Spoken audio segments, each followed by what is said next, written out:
So what about the views of the candidates from the main parties who we're expecting to be standing in the general election here in Cambridge? For the Conservatives and Nick Hillman, we've got a bit of an expert in higher education. He's currently working for the Conservative spokesman on the subject.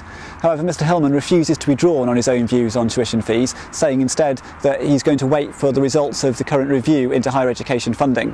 One thing Mr Hillman has said is that he thinks that if a Cambridge University student was paying £7,000 a year in tuition fees, they would be getting good value for money. For the Liberal Democrats, we've got Julian Huppert, and Julian Huppert is very strongly against tuition fees personally. However, he's very much a party man, and the Liberal Democrats have been weakening their stance on tuition fees over recent months.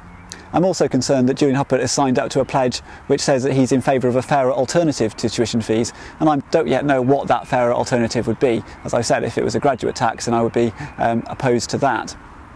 And Daniel Zeichner for Labour has revealed he's got some rather bizarre views on tuition fees. What he has said is that poor people should not subsidise middle class education. So that's his view of universities and his view of people who would like to see access to universities on the basis of merit. I think that's utterly bizarre. And generally, of course, a vote for Daniel Zeichner would be a vote for Labour and a vote for a continuation of the current Labour government policies.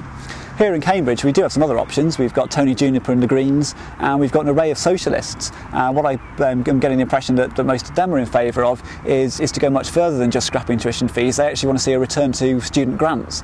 And I think that as that's not coupled to a focus on quality and a focus on putting the investment in where we're going to get as much as possible out, I think that that's an utterly balmy and irresponsible proposal.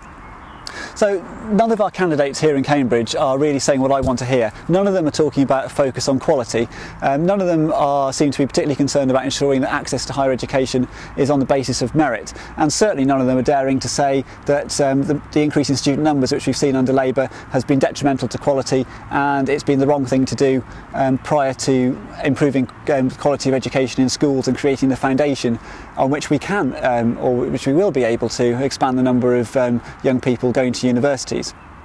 I think that far from being economically a reckless decision to scrap tuition fees, I think it is the right thing to do for our economy. It's the right thing to invest in our young people, to put the UK economy in a good position for the future.